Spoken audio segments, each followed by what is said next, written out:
कैसे हो? CSN study में स्वागत है। तो आज हम लोग क्लास 10 के मॉडल सेट 1 मैथ के प्रश्न करेंगे।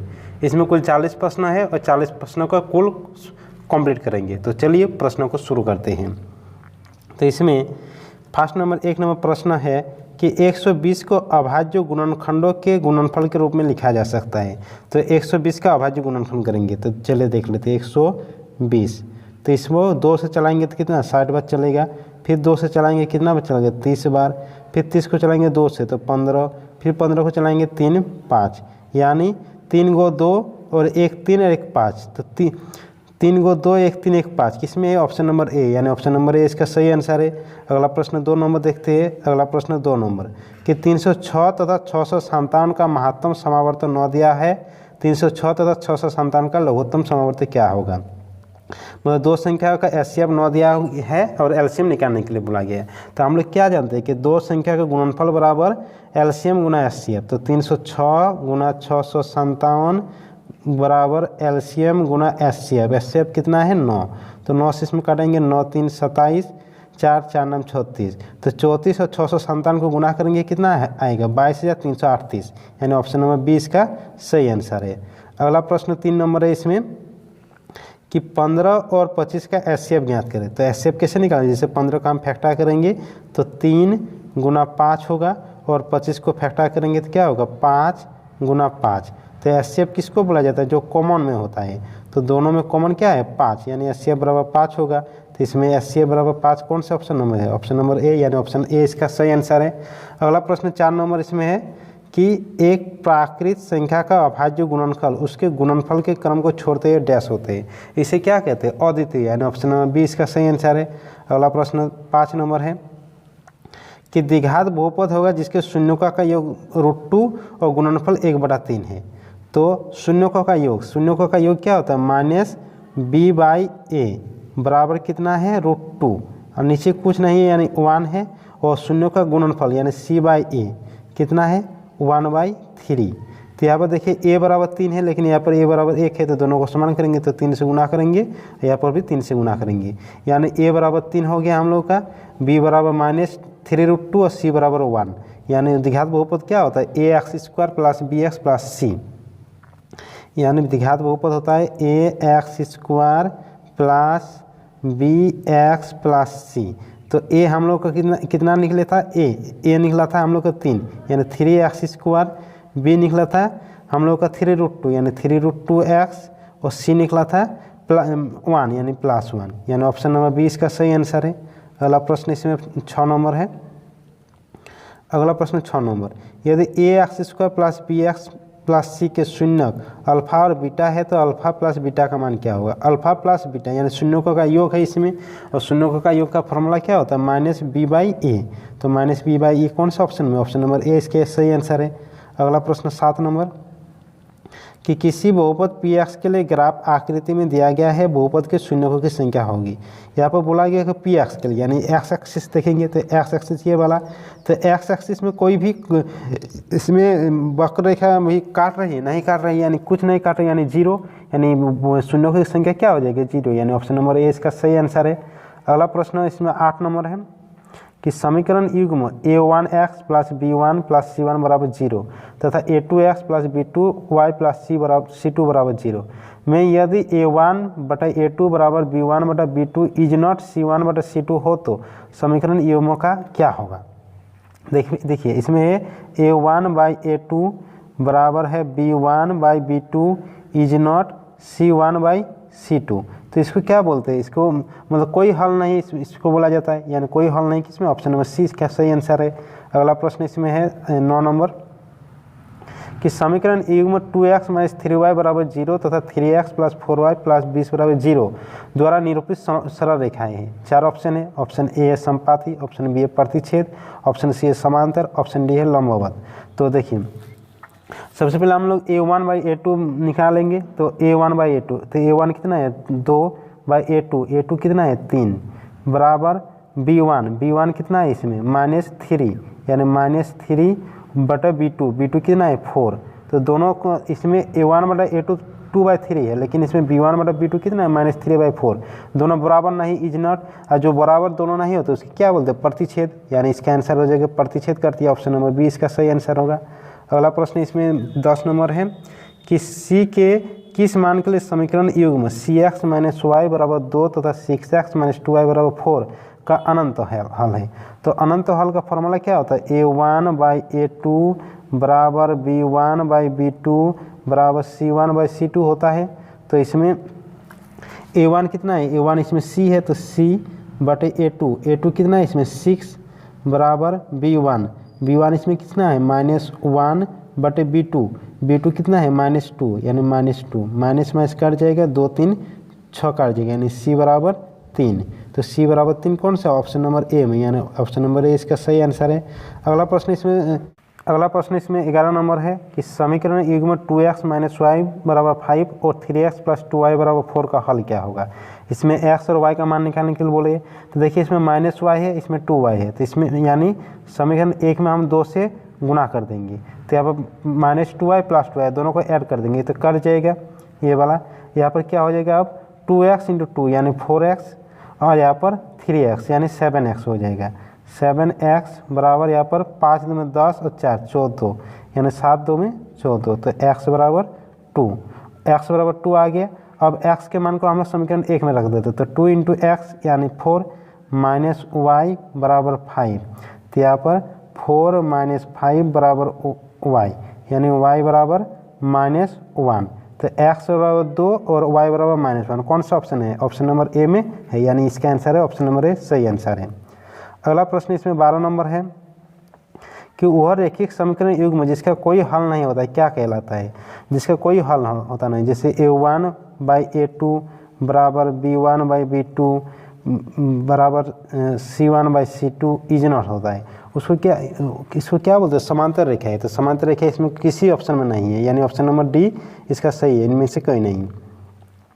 अगला प्रश्न 13 नंबर है कि समीकरण युग्म x + y = 9 और x - y = 1 का हल है। इसमें भी हल निकालने के लिए बोला है, तो x + y तो दोनों को ऐड कर देंगे दोनों समीकरण को, तो +y और -y कट जाएगा, x 2x हो जाएगा और यहाँ पर 9 और 1 10 हो जाएगा, तो 2 5 10 यानी x बराबर 5 निकल गया हम लोगों का, x बराबर 5।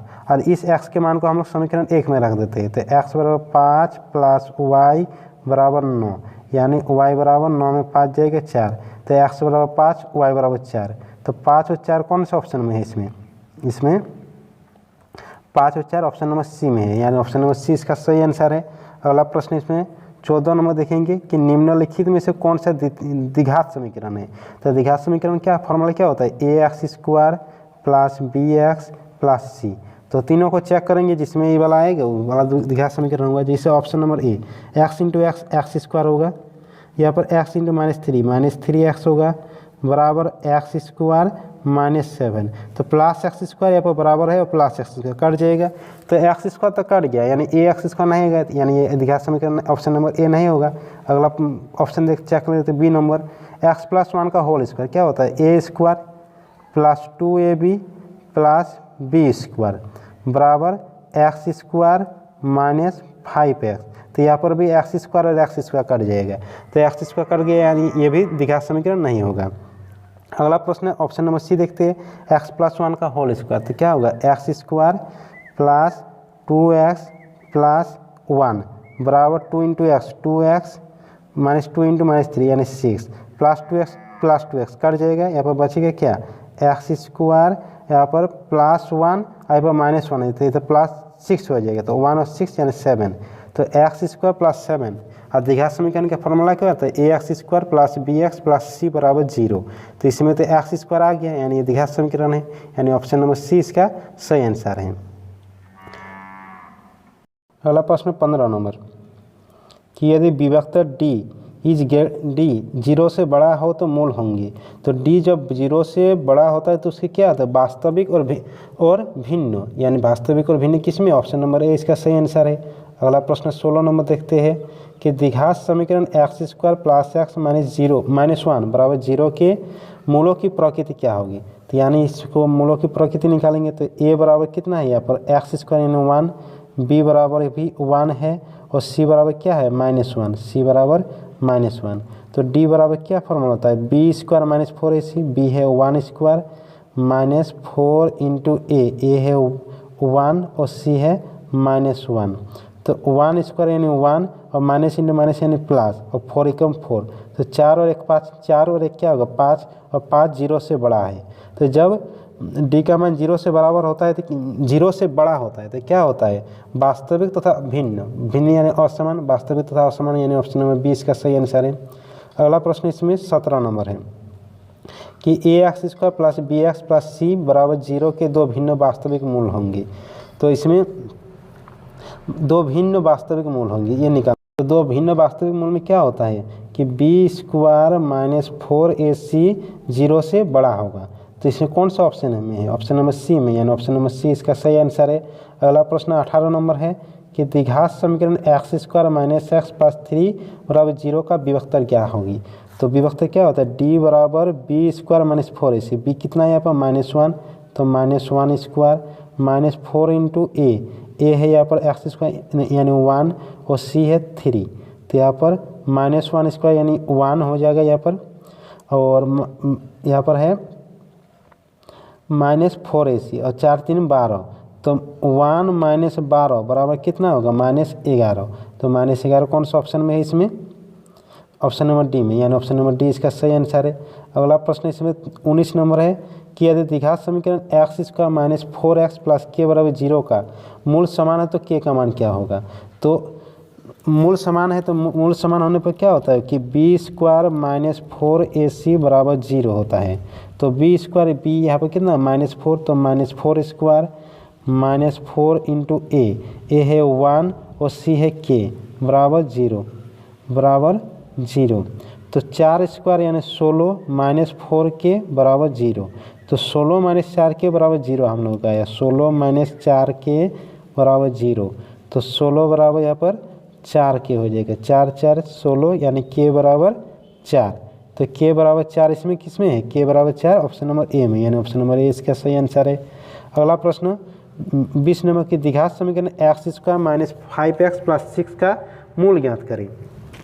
तो मूल का फॉर्मूला क्या होता है, -b plus minus √under B square minus 4ac बटे 2a होता है। तो इसमें -b यानी माइनस और b कितना है -5 plus minus B square, B है -5 स्क्वायर माइनस 4ac 4 इंटू ए है 1 और सी है 6 बटे 2 इंटू ए है 1, तो 5 माइनस इन माइनस प्लस 5 हो जाएगा, प्लस माइनस 5 5 25 4 से 24, 25 में 24 जाएगा 1 और 1 का वर्गमूल 1 डिवाइड 2, तो 5 प्लस माइनस 1 डिवाइड 2, तो दोनों एक प्लस 1 करेंगे एक माइनस 1 करेंगे, तो 5 प्लस 1 6/2 आएगा एक, और एक 5 - 1 यानी 4/2, तो दोनों को काट देंगे तो 2 3 6 और 2 2 में 4, यानी 3 और 2 इसका आंसर आएगा। तो 3 2 किस में है, 3 2 या 2 3, यानी ऑप्शन नंबर बी इसका सही आंसर है। अगला प्रश्न इसमें 21 नंबर है कि निम्नलिखित में से कौन एपी है। तो एपी किसको बोला जाता है, जिसका सार्वअंतर बराबर होता है, जैसे ऑप्शन नंबर ए हम देखते हैं। तो 4 - 2 करेंगे तो 2 होगा, 8 - 4 करेंगे तो 4 होगा। इसमें तो 2 अलग अलग है, सार्वअंतर बराबर नहीं, यानी ये एपी नहीं है।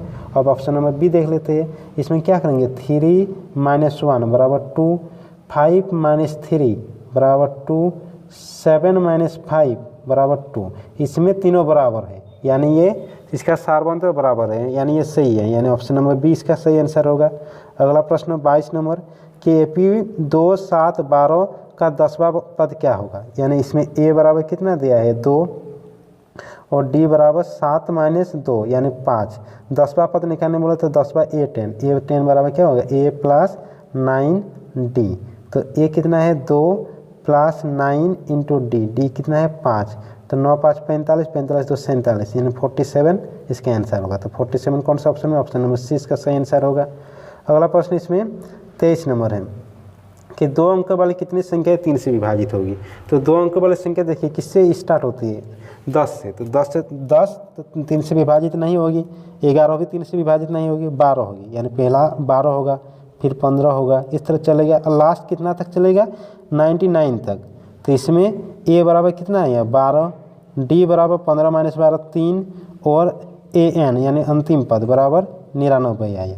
तो हम लोग का एक फॉर्मूला होता है कि an बराबर a plus n minus 1 into D. इसमें हम तीनों का मान रखेंगे। an का मान रखेंगे 99 और a का मान रखेंगे 12 और n माइनस 1 इंटू डी का मान रखेंगे 3। तो इसको सॉल्व करने के बाद कितना आएगा? 30, यानी ऑप्शन नंबर 20 का सही आंसर है। अगला प्रश्न 24 नंबर है कि 0 और 50 के बीच विषम संख्या का योग है। 0 और 50 के बीच, तो 0 और 50 पहले विषम संख्या कितना आएगा? 1, फिर आएगा 3, फिर आएगा 5, ऐसे करके 50 तक। तो पहले लास्ट में 49।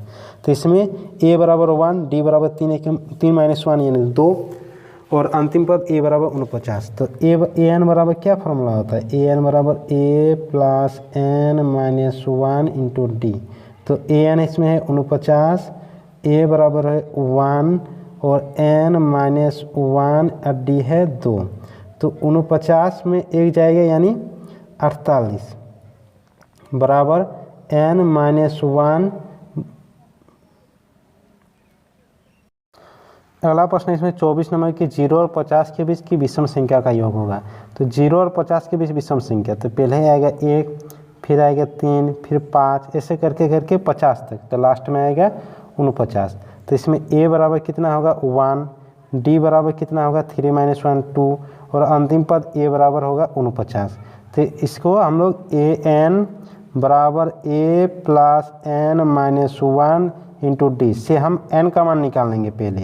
पहले n का मान निकालेंगे, फिर योग बोले फिर sn निकालेंगे। sn बराबर क्या होगा? n/2 इंटू पहला पद प्लस अंतिम पद।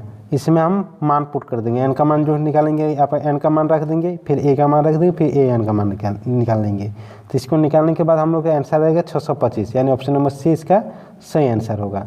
अगला प्रश्न है 25 नंबर की सभी वृत्त होते हैं। सभी वृत्त यानी हम एक छोटे वृत्त ले लेते हैं, एक बड़ा वृत्त लेते हैं। तो दोनों वृत्त तो हम सर्वागम नहीं बोल सकते, लेकिन दोनों वृत्त का हम इसमें समरूप बोल सकते हैं, यानी दोनों सभी वृत्त होते हैं समरूप, यानी ऑप्शन नंबर 20 का सही आंसर है। अगला प्रश्न 26 नंबर इसमें कि आकृति में DE समांतर BC है और DB बराबर 2 सेंटीमीटर, AE बराबर 1.5 सेंटीमीटर, EC बराबर 3 सेंटीमीटर हो तो AD का मान क्या होगा? तो जैसे ये बराबर ये है तो दोनों समांतर होता है, तो हम लोग का फॉर्मूला क्या होता है? AD बटे DB बराबर AE बटे EC ये होता है। तो AD को तो AD इसमें कितना है? AD तो निकालने बोले तो AD बटे DB कितना है हम लोगों का? इसमें DB है 2 बराबर AE है 1.5 और EC है 3। तो इसको हम 2 बार में कर देंगे, 2 कर जाएगा, सब कट गया। यहाँ AD बराबर कितना है? 1 सेंटीमीटर।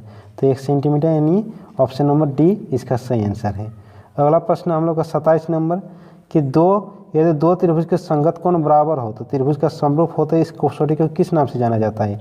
2 त्रिभुज दिया हुआ है यहाँ पर, एक त्रिभुज ये, एक त्रिभुज ये, और दोनों कोण समान है। ये कोण बराबर ये कोण है, ये कोण बराबर ये कोण, ये कोण बराबर ये कोण है। तो यानी 3 गो ए मिल रहा है, मतलब कोण एंगल यानी 3 गो ए। तो यह इसका कसौटी क्या होगा? ए यानी ऑप्शन नंबर सी इसका सही आंसर है।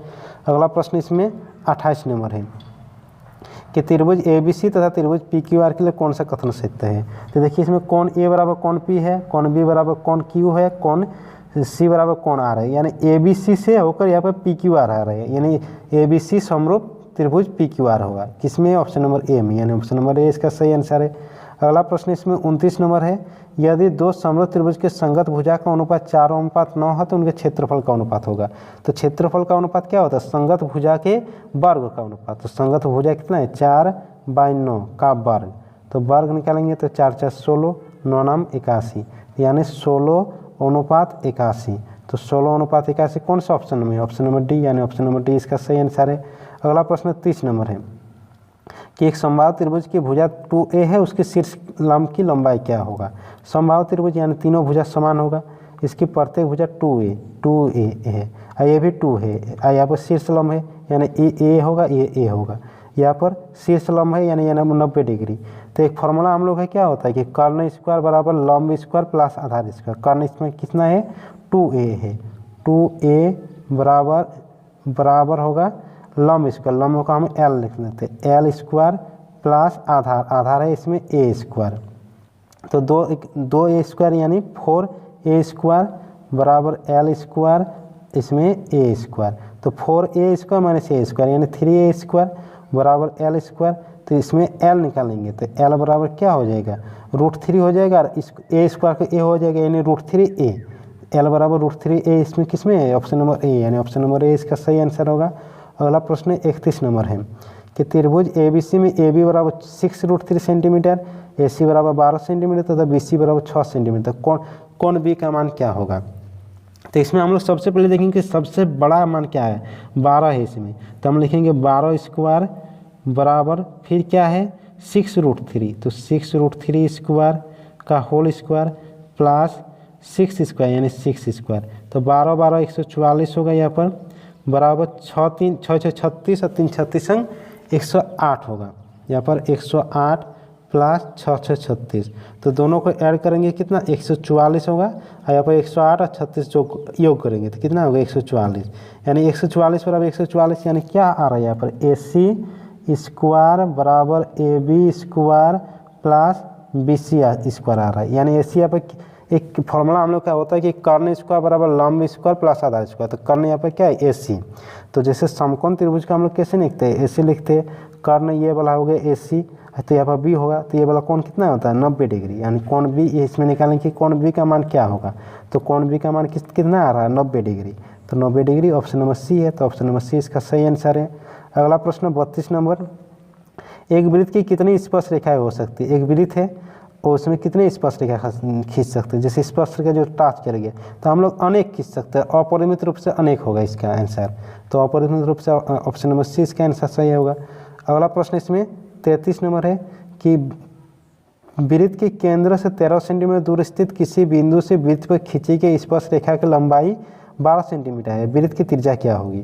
जैसे मान लेते हैं कि एक वृत्त दिया हुआ है, यहाँ पर एक वृत्त दिया हुआ है, इसमें यहाँ पर एक केंद्र है और इसमें जैसे यहाँ पर एक वृत्त दिया हुआ है, इसमें एक केंद्र है यहाँ पर, और इसमें है कि केंद्र से 13 सेंटीमीटर दूर स्थित, केंद्र से यहाँ पर 13 सेंटीमीटर है दूर स्थित, और बोला है कि स्थित किसी बिंदु से खींची गई स्पर्श रेखा की लंबाई ये 12 सेंटीमीटर है, और बोले हैं कि वृत्त की त्रिज्या निकाले, तो वृत्त की त्रिज्या ये होगा यहाँ पर कितना होगा 90 डिग्री, और ये तब ये 90 डिग्री हो गया तो ये कर्ण हो गया, और फॉर्मूला क्या होता है कर्ण स्क्वायर बराबर लंब स्क्वायर प्लस आधार स्क्वायर, तो कर्ण इसमें है 13 स्क्वायर यानी 13 स्क्वायर बराबर होगा 12 स्क्वायर प्लस ये वाला स्क्वायर, इसको हम R मान लेंगे, तो क्या होगा इसमें कि 13 स्क्वायर बराबर 12 स्क्वायर प्लस R स्क्वायर, तो 13 13 169, 12 12 144 और R स्क्वायर, तो इसमें 169 में 144 जाएगा कितना होगा 25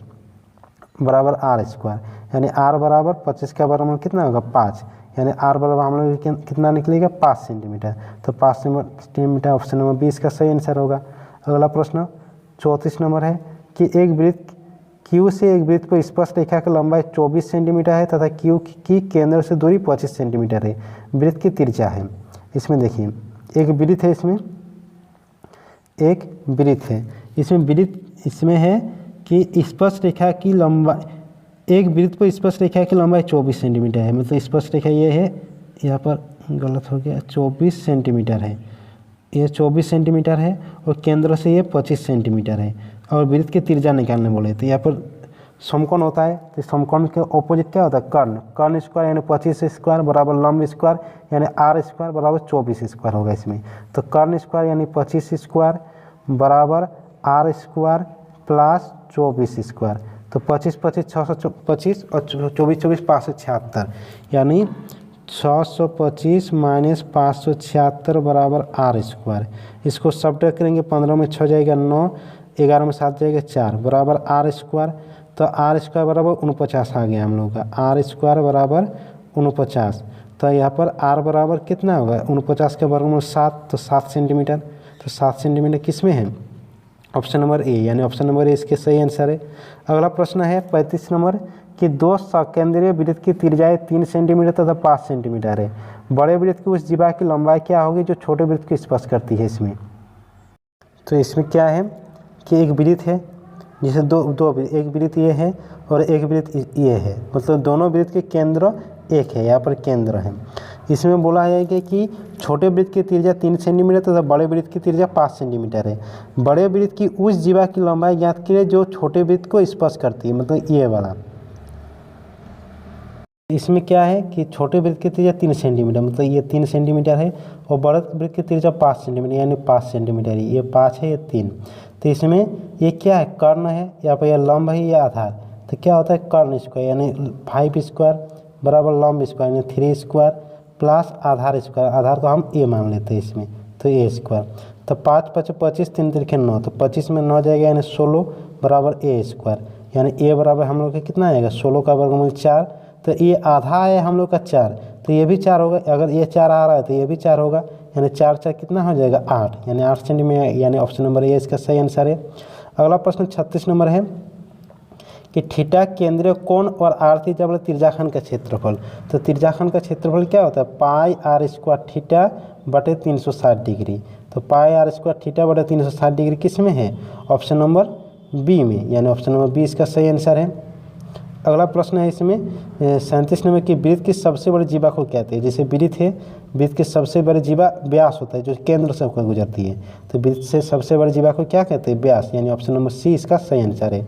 अगला प्रश्न इसमें है 38 नंबर, क्या आर थीटा बड़े वृत्त की चाप की लंबाई क्या होगी जो केंद्र पर थीटा कोण अंतरित करते हैं।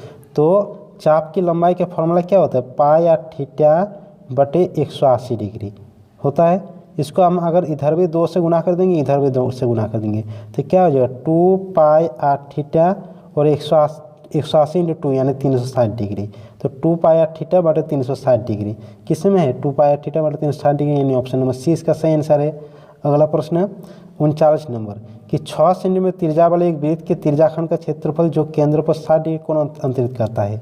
तो त्रिज्याखंड का क्षेत्रफल क्या होता है, पाई आर स्क्वायर थीटा बटे 360 डिग्री, पाई यानी 22/7 × 360 डिग्री होता है आर स्क्वायर। तो आर यहाँ पे कितना है, 6 सेंटीमीटर, यानी 6 × 6 × थीटा, थीटा है 60। तो यहाँ पर 0 0 कट जाएगा, 2 6 6 36 या 36 कट जाएगा, तो क्या होगा, 7 22 154, यहाँ पर 6 22 है, 6 22 132, तो 132/7, तो 132/7 वर्ग सेंटीमीटर किस में, ऑप्शन नंबर ए, यानी ऑप्शन नंबर ए इसका सही आंसर है। अगला प्रश्न 40 नंबर कि एक घोड़ा एक मैदान में 7 मीटर लंबी रस्सी से बांध दिया गया है, उस भाग का क्षेत्रफल क्या होगा जो घोड़ा घास चढ़ सकता है। मतलब एक रस्सी है जो 7 मीटर है, ये 7 मीटर है, तो इसमें रस्सी से गाय को बांध दिया, तो ये चारों तरफ मतलब घूमेगा जितना, तो चारों तरफ घूम रहा है, यानी वृत्त जैसा आकृति हम लोग का बन रहा है। तो वृत्त का क्षेत्रफल निकालेंगे तो जितना भाग तक ये चढ़ सकता है उसका क्षेत्रफल निकल जाएगा, यानी इसमें हम वृत्त का क्षेत्रफल निकालेंगे। तो वृत्त का क्षेत्रफल क्या होता है, pi r square, pi r square यानी 22/7 × आर स्क्वायर, आर स्क्वायर यानी 7 × 7, 7 7 कट जाएगा, 22 7 154, तो 154 वर्ग सेंटीमीटर किस में, ऑप्शन नंबर डी, यानी ऑप्शन नंबर डी इसका सही आंसर है। तो चलिए हम लोग का 40 क्वेश्चन कंप्लीट हो गया है।